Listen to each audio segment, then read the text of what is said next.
ನಮಸ್ಕಾರ. ಸ್ವಭಾಷಾ ಚಾತುರ್ಮಾಸ್ಯದ ಸಂದರ್ಭದಲ್ಲಿ ಭಾಷೆಯ ಕುರಿತು ಕೆಲವು ವಿಚಾರಗಳು. ಮುಖ್ಯವಾಗಿ ಹೇಳಬೇಕಂತಂದರೆ, ಭಾಷೆ ನಮ್ಮ ಸಂಪತ್ತು. ಹಿರಿಯರು ನಮಗೆ ಬಿಟ್ಟು ಹೋಗುವ, ಕೊಟ್ಟು ಹೋಗುವ ಚರಾಚರ ಆಸ್ತಿಗಳಲ್ಲಿ ಭಾಷೆ ಕೂಡ ಒಂದು, ಹಾಗೂ ಬಹಳ ಮುಖ್ಯವಾದದ್ದು. ಮಾತಿನ ಜ್ಯೋತಿ ಸಂಸಾರದ ಉದ್ದಕ್ಕೂ ಬೆಳಗದೇ ಇದ್ದರೆ ಅಶೇಷ ಭುವನತ್ರಯವೂ ಕತ್ತಲಾಗಿ ಬಿಟ್ಟಿತ್ತು. ಇದು ದಂಡಿ ಕಾವ್ಯಾದರ್ಶದಲ್ಲಿ ಹೇಳುವ ಮಾತು. ಭಾಷೆಯ ಮಹತ್ವ ಅಷ್ಟು ದೊಡ್ಡದು. ಭಾಷೆ ಒಂದು, ನುಡಿಗಳು ಹಲವು. ಇದು ಭಾಷಾಶಾಸ್ತ್ರಜ್ಞರು ಹೇಳುವಂಥ ಮಾತು. ಅಂದರೆ ಈಗ ಉದಾಹರಣೆಗೆ ಹೇಳಬೇಕೆಂದರೆ, ಕನ್ನಡ ಒಂದು ಭಾಷೆ, ಹವಿಗನ್ನಡ ಒಂದು ನುಡಿ. ಇಂಥ ಅನೇಕ ನುಡಿಗಳು ಕನ್ನಡಕ್ಕೆ ಇವೆ ಮತ್ತು ಆ ಎಲ್ಲ ನುಡಿಗಳಿಂದ ತನ್ನ ಶಕ್ತಿಯನ್ನು ಅದು ಪಡೆದುಕೊಳ್ತದೆ.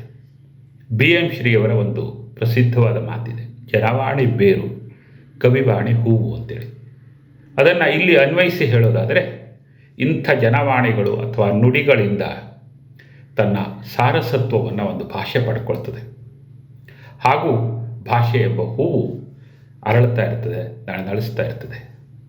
ಅಂದರೆ ನುಡಿಯನ್ನಾಡುವವರೆಲ್ಲರೂ ಆ ನುಡಿಗಳನ್ನು ಜೀವಂತವಾಗಿರಿಸೋದು ಮುಖ್ಯ. ಆ ಭಾಷೆಯನ್ನು ಆಡುವವರ ಜೀವವೇ, ಪ್ರಾಣವೇ ಆ ಭಾಷೆಯ ಜೀವ ಮತ್ತು ಪ್ರಾಣ ಕೂಡ ಆಗಿರ್ತದೆ. ಹಿರಿಯರಾದ DVಜಿಯವರು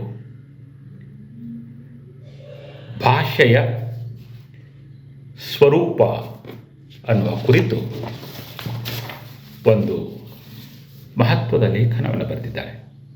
ಭಾಷೆಯ ಸ್ವರೂಪ ಮತ್ತು ಸ್ವಭಾವ.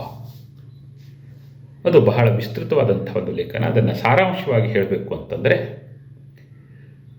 ಭಾಷೆ ಎನ್ನುವುದು ಜಗತ್ ಸೃಷ್ಟಿಯ ಒಂದು ಶಕ್ತಿ ವಿಶೇಷದ ಸ್ವರೂಪ. ಅದು ಸ್ವಯಂ ವ್ಯಕ್ತವಾದಂಥದ್ದು ಹಾಗೂ ನಿರ್ಬಂಧಕ್ಕೆ ಒಳಗಾಗದೆ ಸ್ವತಂತ್ರವಾಗಿ ಬೆಳೆಯತಕ್ಕಂಥದ್ದು. ಅದರ ರೂಪಗಳು, ರೀತಿಗಳು, ಕಾರ್ಯಗಳು ನಾನಾ ಬಗೆಯವು. ಭಾಷೆಯ ವಿವಿಧತೆ ಕೃತಕವಲ್ಲ, ನಿರರ್ಥಕವೂ ಅಲ್ಲ. ಅದಕ್ಕೆ ಸ್ವತಃ ಸಿದ್ಧವೂ ಅನನ್ಯ ಪರತಂತ್ರವೂ ಆದ ಮೂಲ ಕಾರಣ ಇದೆ. ಜೀವಲೋಕದ ವಿವಿಧತೆಯೇ ಆ ಕಾರಣ. ಆಧುನಿಕ ಭಾಷಾಶಾಸ್ತ್ರಜ್ಞರು ಕೂಡ ಜೀವ ವೈವಿಧ್ಯ ಮತ್ತು ಭಾಷಾ ವೈವಿಧ್ಯದ ಅನ್ಯೋನ್ಯ ಸಂಬಂಧದ ಕುರಿತು ಪ್ರತಿಪಾದಿಸ್ತಾ ಇದ್ದಾರೆ. ಹೀಗೆ ಭಾಷೆ ಎನ್ನುವುದು ಒಂದು ಸಚೇತನವಾದ ವಸ್ತು.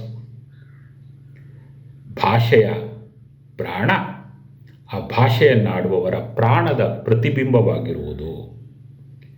ಹಾಗೂ ಭಾಷೆಯ ಮರ್ಯಾದೆಯನ್ನು, ಆ ಭಾಷೆಯ ಬಲ್ಲ ಪಂಡಿತರು ಕಾಪಾಡಿಕೊಳ್ಳಬೇಕು, ಕಾಪಾಡುತ್ತಾರೆ ಅನ್ನುವಂಥ ಮಾತುಗಳನ್ನು ಅವರು ಹೇಳ್ತಾರೆ.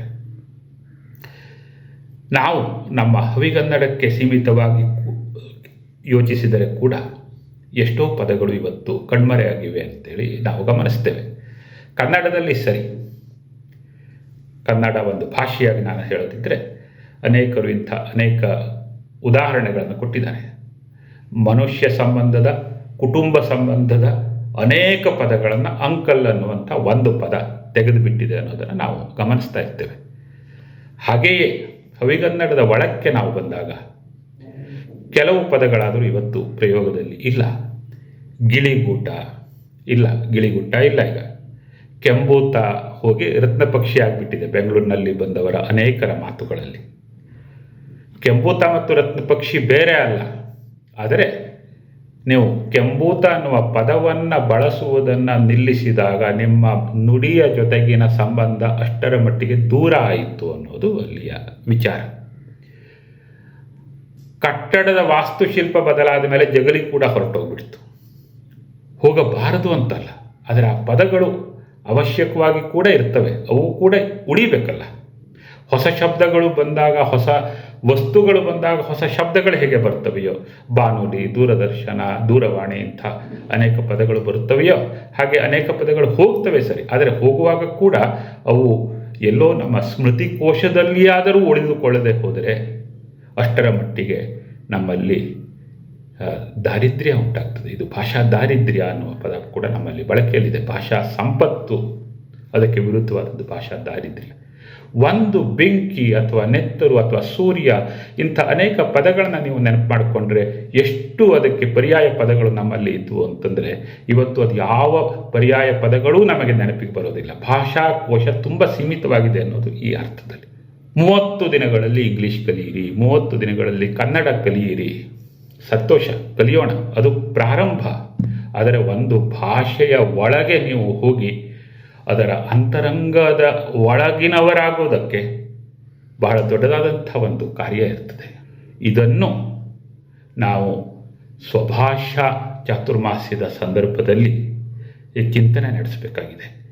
ನಮ್ಮ ಭಾಷೆಯನ್ನು ಉಳಿಸಿಕೊಳ್ಳುವುದು ಹೇಗೆ, ನಮ್ಮ ಮಾತುಗಳನ್ನು ಉಳಿಸಿಕೊಳ್ಳುವುದು ಹೇಗೆ.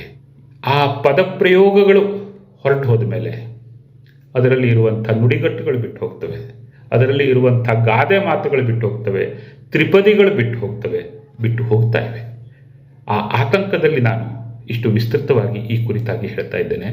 ನಮ್ಮ ಭಾಷೆಯನ್ನು, ನಮ್ಮ ನುಡಿಯನ್ನು ಉಳಿಸಿಕೊಳ್ಳುವುದು ಬಹಳ ಮಹತ್ವದ ಕೆಲಸ. ಅದನ್ನು ಒಂದು ಸಂದರ್ಭ ಇಲ್ಲಿ ಹೇಳಲಿಕ್ಕೆ ಬಯಸ್ತೇನೆ. ಇದು ವ್ಯಕ್ತಿಗತವಾದದ್ದು, ಒಂದು ವ್ಯಕ್ತಿಗತವಾದಂಥ ಅನುಭವ. ನನ್ನ ಮಗಳು ಚಿಕ್ಕವಳಿದ್ದಾಗ ಒಂದು ಪ್ರಶ್ನೆ ಕೇಳಿದಳು, ಅಪ್ಪ, ದೇವರು ಯಾವ ಭಾಷೆ ಮಾತಾಡ್ತಾ ಅಂತೇಳಿ. ಮಗುವಿನ ಮಾತು ತುಂಬ ಬೆಲೆ ಕೊಡಬೇಕಾದ್ದು ಇಲ್ಲ ಅಂತ ಅಂದ್ಕೊಳ್ಳೋಣ, ಆದರೆ ಒಂದು ಕ್ಷಣ ನನಗೆ ವಿಚಿತ್ರವಾಗೂ ಕಂಡಿತು. ಅರೆ, ನಾನು ಈ ಕುರಿತು ಯೋಚಿಸಿರ್ಲಿಲ್ವಲ್ಲ ಅಂಥೇಳಿ. ಆದರೆ ತಕ್ಷಣಕ್ಕೆ ನಾನು ಒಂದು ಉತ್ತರ ಕೊಟ್ಟೆ. ಏನು ಅಂತಂದರೆ, ನಮ್ಮನೆ ದೇವರಂತೂ ಹವಿಗನ್ನಡ ಮಾತಾಡ್ತಾ. ಇದು ಒಂದು ಆ ತತ್ಕ್ಷಣದಲ್ಲಿ ನಾನು ಕೊಟ್ಟಂಥ ಒಂದು ಹಾಸ್ಯದ ಉತ್ತರ ಅಂತ ಇಟ್ಕೊಂಡ್ರೆ ಕೂಡ ಮುಂದೆ ನನಗದು ಸಮರ್ಥನೆ ಕೂಡ ನಮ್ಮ ಕುವೆಂಪುರವರ ಪದ್ಯದಲ್ಲಿ ಸಿಕ್ತು. ಕನ್ನಡದಲ್ಲಿ ಹರಿ ಬರೆಯುವನು, ಈ ಥರ ಏನೇನೋ ಬರುತ್ತದೆ ಅವ್ರದ್ದೊಂದು, ಕನ್ನಡ ಏನೇ ಕುಣಿದಾಡುವುದೆನ್ನದೆ. ಆ ಕವಿತೆಯಲ್ಲಿ ಕನ್ನಡದಲ್ಲೇ ಹರಿಹರರು ಕೂಡ ಬರೆಯುತ್ತಾರೆ, ಮಾತನಾಡ್ತಾರೆ ಅನ್ನುವಂಥ ಮಾತುಗಳಿವೆ. ಇದು ನಮಗೆ ಭಾಷೆಯ ಕುರಿತು ಹೊಸ ಚಿಂತನೆಗಳನ್ನು ನಾವು ಮಾಡಬೇಕಾದ, ಹಾಗೂ ನಮ್ಮಲ್ಲಿ ಇರುವ ಪದ ಸಂಪತ್ತನ್ನು ವೃದ್ಧಿಸಿಕೊಳ್ಳಬೇಕಾದಂಥ ಕಾಲ, ಹಾಗೂ ನಮ್ಮ ನುಡಿಗಳಲ್ಲಿ ಇರುವಂಥ ಅನುಭವ ಲೋಕವನ್ನು ಕಾಪಾಡಿಕೊಳ್ಳಲಿಕ್ಕೆ ಹೊಸ ಎಚ್ಚರದಿಂದ ನಾವು ಕೆಲಸ ಮಾಡಬೇಕಾದಂಥ ಕಾಲ. ಚರ್ಮ ತೊಳೆದ್ರೆ ಕರ್ಮ ಹೋಕ್ಕೋ, ಇದು ನಾನು ದಕ್ಷಿಣ ಕನ್ನಡದ ಗಾದೆಗಳ ಸಂಗ್ರಹದಲ್ಲಿ ಕಂಡಂಥ ಒಂದು ಗಾದೆ, ನಮ್ಮವರ ಮನೆ ಮಾತಿನ ಒಂದು ಗಾದೆ. ನಾವಾದರೂ ಕೂಡ ಭಾಷೆಯ ಹೊರರೂಪವನ್ನು ಮಾತ್ರ ಅಲ್ಲ, ಚರ್ಮವನ್ನು ಮಾತ್ರ ಅಲ್ಲ, ಅದರ ಅಂತರಂಗದಲ್ಲಿ ಕೂಡ ನಾವಿವತ್ತು ಅನೇಕ ಶುದ್ಧತೆಯ ಕಾರ್ಯಗಳನ್ನು ಮಾಡಬೇಕಾಗಿದೆ.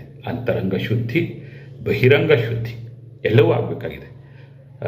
ಮೇಲು ಮಟ್ಟದ ಚರ್ಮದ ತೊಳೆಯುವಿಕೆ ಮಾತ್ರ ಅಲ್ಲ, ನಮ್ಮ ಭಾಷೆಯ ಅಂತರಂಗದೊಳಕ್ಕೆ ಹೊಕ್ಕು ಸ್ವಭಾಷೆ, ಸ್ವಧರ್ಮ ಅನ್ನುವಂಥ ಒಂದು ಹೊಸ ಸಂಕಲ್ಪದೊಂದಿಗೆ ನಾವು ಸ್ವಭಾಷಾ ಚಾತುರ್ಮಾಸ್ಯದ ಆಶಯವನ್ನು ಸಾರ್ಥಕಗೊಳಿಸೋಣ. ಇಂಥದ್ದೊಂದು ಸ್ವಧರ್ಮ ಮಾರ್ಗದಲ್ಲಿ ನಮ್ಮನ್ನು ಕರೆದೊಯ್ತಾ ಇರುವಂಥ ಶ್ರೀ ಗುರುಗಳಿಗೆ ಕೃತಜ್ಞತಾಪೂರ್ವಕವಾದಂಥ ನಮಸ್ಕಾರಗಳನ್ನು ಸಲ್ಲಿಸ್ತೀನಿ.